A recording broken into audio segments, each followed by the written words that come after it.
제가 부모의 기도가 하면 여러분은 자녀를 살립니다. 한번 가보겠습니다.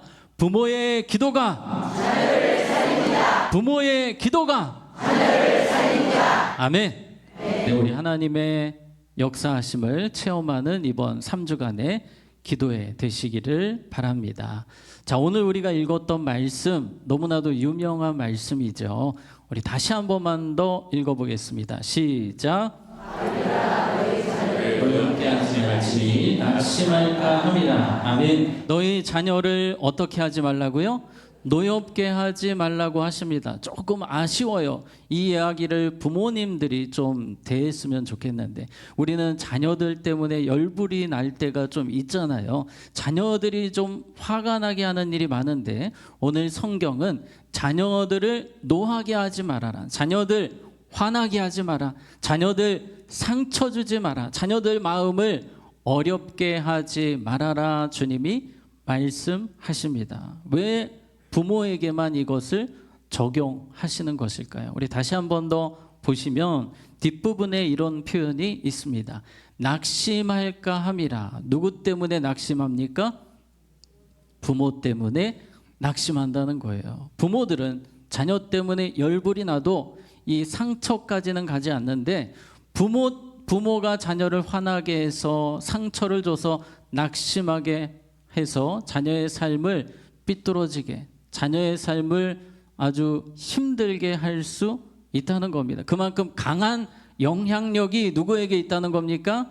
부모에게 있다는 거예요. 부모에게 그런 영향력이 있기 때문에 부모들은 자녀에게 상처를 주지 말라는 거예요. 뭐 한 번 화나게 하는 그 정도가 아니고 지속적으로 자녀의 마음을 힘들게 하면 안 된다. 왜냐하면 우리 낙심하지 말라 이 표현을 조금 바꿔서 자, 뭐 이렇게 한번 해석을 할 수 있겠는데요. 자녀들을 화나게 하지 마세요. 그들의 의지가 어떻게 꺾이지 않게 하기 위함입니다. 자, 여기서 낙심이라는 표현은 위축되고 의지가 꺾이고 기가 죽는다는 거예요. 누구 때문에? 부모 때문에. 부모가 화나게 하고 부모가 상처 줄 때 아이들의 인생이 위축이 됩니다. 의지가 꺾이게 된다는 겁니다. 제가 그런 아이들을 많이 봤거든요. 제가 군목으로 6년 동안 있으면서 제일 많이 했던 일이 어려운 병사들, 마음이 힘든 병사들을 상담하는 일이었습니다. 한 병사는요, 이 손목을 한 10번 정도 그은 친구였어요. 그 친구를 상담하게 되었습니다. 너무 부정적인 거예요. 얼굴도 어둡고 말도 부정적이고 그래서 제가 좀 미소를 짓게 해주려고 저희 부대 근처에 이 맥도날드가 있었거든요. 맥도날드 햄버거까지 사줬는데도 전혀 미소가 없는 거예요. 여러분 군인들이 그 당시에는 맥도날드 보면 무조건 웃었거든요. 그런데 맥도날드를 보고도 웃지를 않습니다. 이제 대화를 하면 할수록 삶의 의지가 없고 군 생활 의지는 당연히 없고 그냥 너무 부정적인데 제가 이제 이야기를 들으면서 보니까 이게 어디로부터 온 걸까요? 부모로부터 온 거예요. 부모로부터 지금까지 살아오면서 단 한 번도 칭찬을 받아본 적이 없다는 거예요. 넌 왜 그 모양이냐? 맨날 이 엄마가 이 단어를 달고 사셨다는 거예요. 부모에 대한 원망이 가득합니다. 그래서 이 아이가 기가 죽어 있어서 20세가 넘었는데도 날지를 못하는 거예요. 낙심해서 의지가 꺾여서 날지 못하는 청년을 제가 보았습니다. 여러분 부모의 말이 중요합니다. 특별히 우리 자녀를 살리는 말이 있잖아요. 자녀를 잘 칭찬을 해줘야 됩니다. 그래서 그런 법칙이 있습니다. 당근과 채찍은 몇 대 몇? 4대 1이다. 당근을 4번 주고 채찍은 1번. 근데 요즘엔 또 이게 바뀌고 있어요. 당근을 10번 줘야 된다. 20번 줘야 된다. 많이 주면 줄수록 좋다가 요즘 많은 학자들이 이야기를 합니다. 그만큼 칭찬을 많이 해주고 긍정적인 이야기를 많이 해줘야 아이들이 날아다닐 수 있는 거예요. 힘을 얻게 되는 거예요. 의지가 꺾이는 것이 아니라 의지가 강해지게 되는 겁니다. 그래서 우리의 말이 너무 중요해요. 그래서 우리 아이들 위축되지 않도록 의지가 꺾이지 않도록 우리가 해야 하는데요. 제가 얼마 전에 읽은 책 중에 이런 책이 있었습니다. 탈기독교 시대 교회 미국 교회 이야기입니다. 미국 교회에서 2000년대, 이게 재작년에 나온 책인데 2000년대에 교회를 떠난 기독교인이 무려 4천만 명이 넘는데요. 별로 놀라지 않으시는데요. 4천만 명이면 미국 인구, 성인 인구의 15%라고 합니다. 정말 많은 사람들이 교회를 기독교에서 떠났어요. 그런데 더 충격적인 것은 왜 떠났냐? 설문조사를 통해서 밝혀진 바로는 67%가 누구 때문에 떠났을까요? 부모 때문에. 정확히 아시네요. 부모 때문에 교회를 떠났다는 거예요. 충격적이지 않습니까? 부모와의 갈등 때문에 떠났고, 두 번째는 부모의 신앙이 너무 이해가 되지 않아서, 전혀 삶이 변화되지 않는 부모의 모습을 보면서 교회는 열심히 다니시는데 이 삶의 괴리, 교회에서만 거룩하시고 가정에 오면 전혀 그런 모습이 보이지 않는, 변화되지 않는 부모를 보면서 그 모습 보고 실망해서 많은 사람들이 교회를 떠났다는 거예요. 여러분, 부모의 역할이 그만큼 중요하다는 것입니다. 그래서 오늘 제가 여러분에게 중점적으로 다루고 싶은 부분은 우리 자녀들을 낙심하게 하지 말아라. 우리 자녀들의 의지를 꺾으면 안 되는데, 따라해 봅시다. 신앙의 의지를 꺾지 말라. 신앙의 의지를 꺾지 말라. 우리가 자녀들의 신앙의 의지를 꺾을 수 있어요. 우리의 말, 우리의 신앙의 모습 때문에 자녀들의 신앙의 의지를 꺾을 수도 있다는 거예요. 우리 자녀들이 이런 말을 속으로 합니다. 교회는 열심히 다니시는데 부모님의 삶은 아니에요. 또 이런 말을 합니다. 예배는 열심히 드리시는데 부모님의 삶이 이중적입니다. 이런 모습에 실망하고 신앙의 의지가 꺾이게 되는 겁니다. 요즘 아이들이 많이 쓰는 단어 중에 모덩이라는 말이 있어요. 모덩이 무엇의 줄임말일까요? 모순 덩어리. 모순 덩어리라는, 우리 자녀들이 되게 예민해요. 비합리적이고 모순 많고 이런 모습을 보면서 아주 실망합니다. 예전 세대는요, 이 부모에 대한 권위가 일반적으로 장착이 돼 있어요. 부모에 대한 존경이 장착이 되어 있습니다. 그래서 조금 모덩이 보여도 그냥 넘어가요. 그냥 이해해주고. 근데 요즘에는 안 그래요. 부모가 모순 덩어리인 게 보이면 부모가 그래? 부모가 왜 그래? 이런 생각을 하는 세대가 요즘 세대입니다. 이 모순을 못 보는 세대. 근데 우리의 모습이 얼마나 모순이 많습니까? 우리가 신앙생활 하다 보면 삶으로 연결되지 않는 부분들이 참 많습니다. 그런데 교회를 떠나는 사람들의 많은 경우가 이것 때문에 떠난다는 거예요. 신앙을 포기하는 사람들이 이런 모습 보고 간다는 거예요. 그래서 제가 영상을 준비를 했는데요. 한번 보겠습니다. 교회를 떠난 청년들의 이야기인데요. 한 1분 정도 됩니다.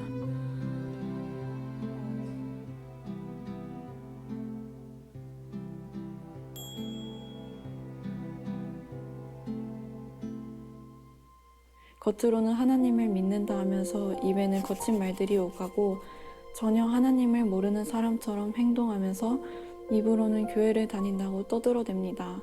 하나님이 존재하시나요? 존재하신다면 왜 그 존재를 믿는 사람들은 그런 행동을 하나요? 그 혼란 속에 오늘도 전 교회에서 한 걸음 더 멀어집니다. 근데 이 친구가 하는 고민이 뭔가 진짜 기독교인들이 해야 하는 고민들이잖아요. 전 이 친구랑 진짜 같은 고민인 것 같아요. 너무 괴리감이 커요. 제가 느끼고 제가 경험하는 하나님이랑 교회 기독교인들이 행동하는 교회 안에서나 아니면 사회에서 기독교인이 나가서 하는 행동들이 너무 괴리감이 큰 것 같아요. 되게 미안한 마음이 들었어.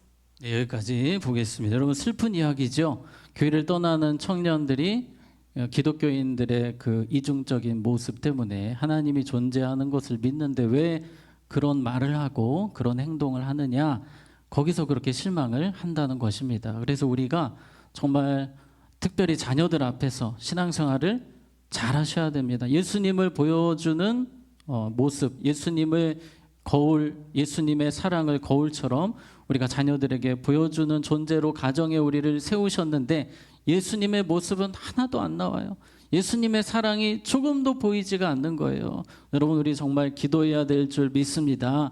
우리를 통해 예수님의 모습이 자녀들에게 흘러가고 크리스찬이 무엇인지, 하나님 자녀가 무엇인지를 우리 자녀들에게 보여줄 수 있는 부모가 되시기를 주님의 이름으로 축복합니다.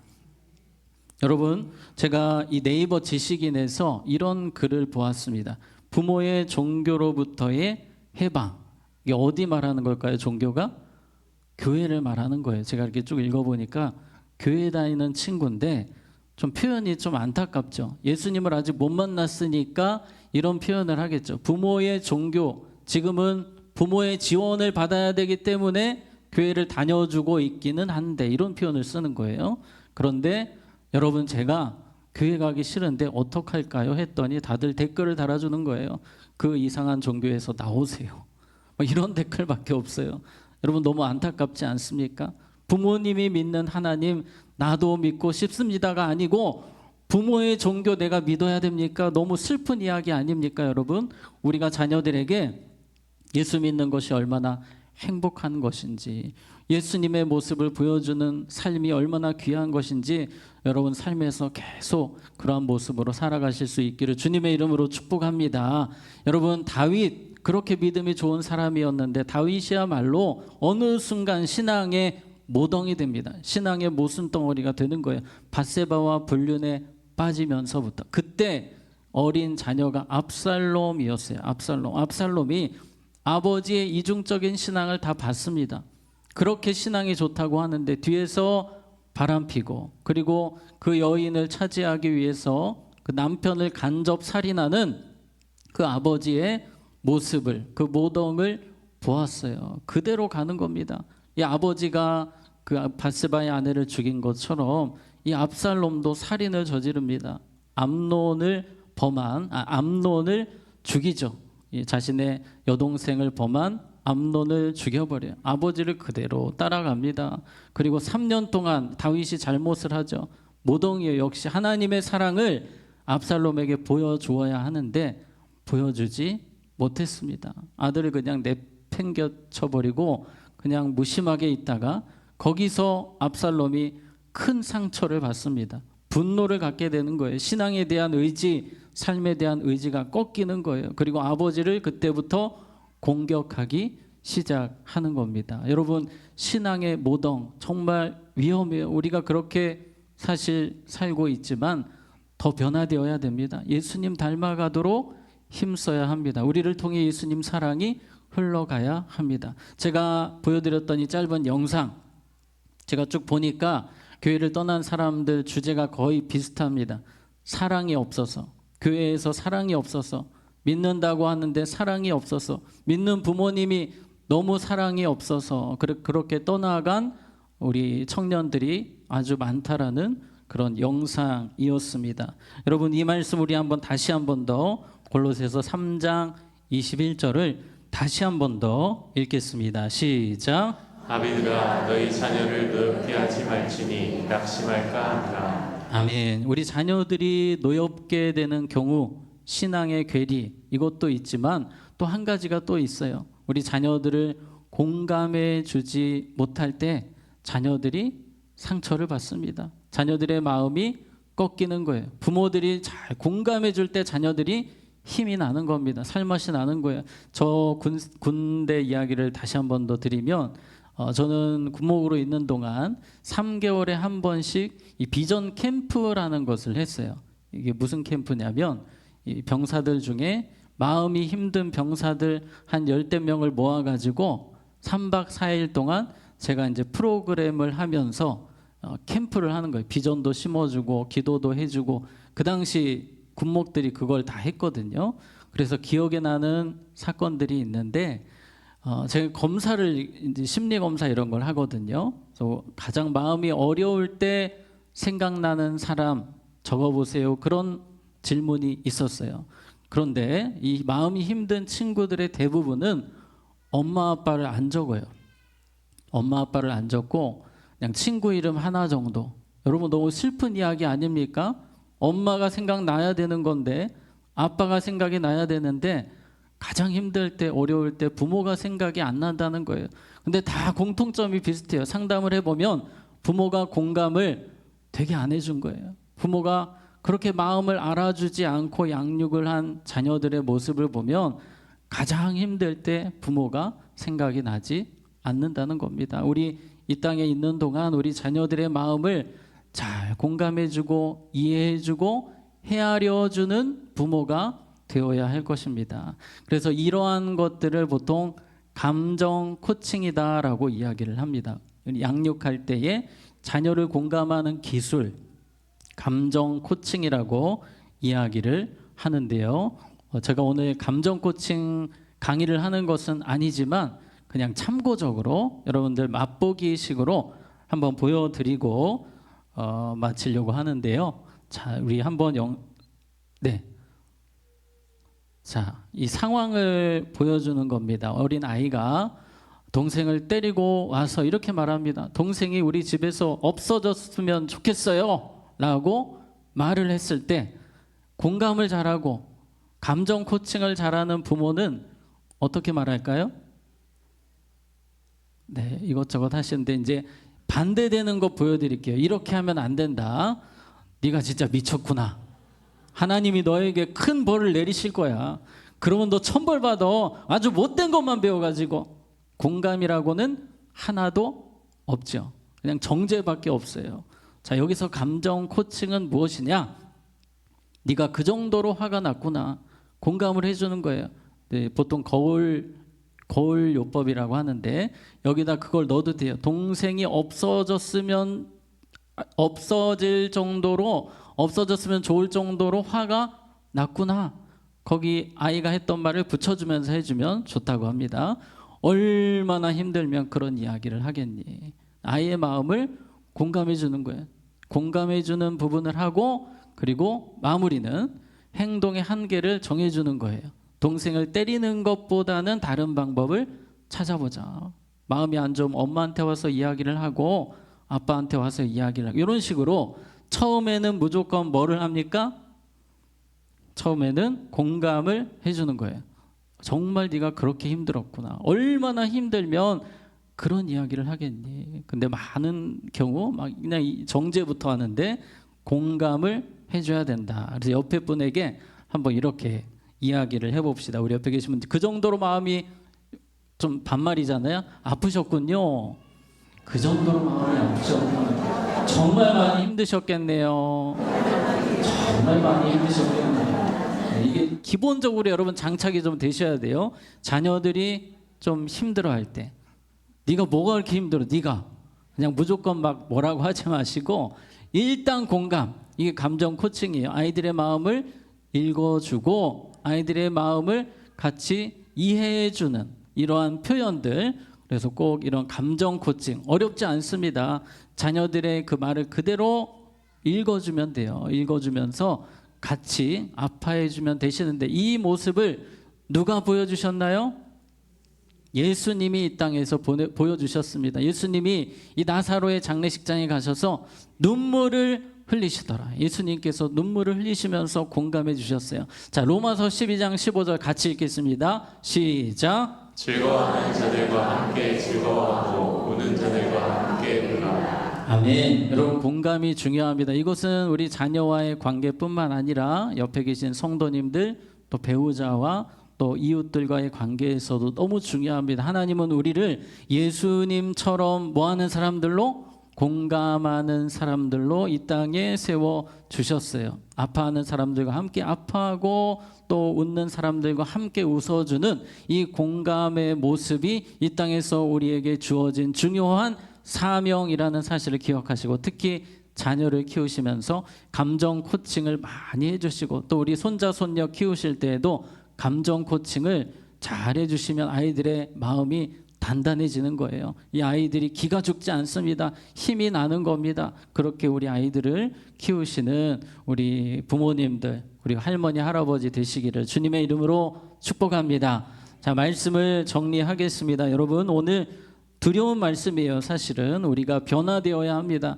신앙의 괴리를 보여주는 사람이 아니라 삶으로 신앙을 보여주는 부모가 되어야 한다는 거 기억하시고, 제가 아까 보여드렸던 그 책 있잖아요. 탈기독교 시대의 교회, 많은 미국인들이 교회를 떠나고 있는 이 상황 속에서 어떻게 이걸 회복할 것인가, 책의 끝부분에 보면 해법이 기도라고 나옵니다. 기도밖에 없다.